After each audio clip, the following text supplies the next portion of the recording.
Hey guys, it's me Lizzy. Welcome back to another video. So today I'm going to make purple fluffy slime. The ingredients are white glue, shaving foam,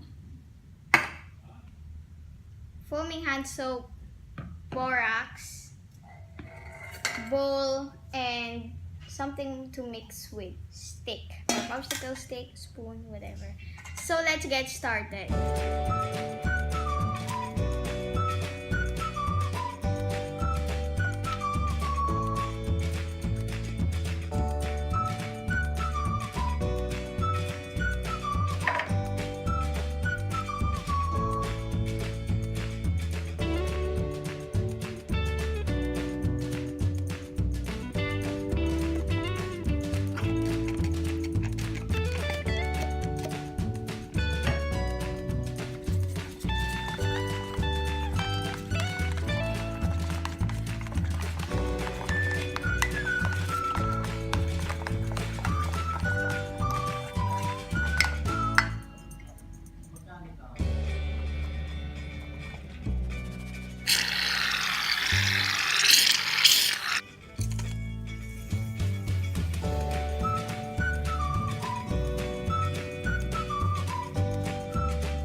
this video. And if you did, press that like button below. And if you didn't subscribe yet, subscribe now. So the next slime that I'm going to make is crunchy slime and clear blue slime. So make sure to subscribe. If you already did, okay, good. If you already did subscribe so you won't miss that video, and press that bell button. So thank you for watching. Bye!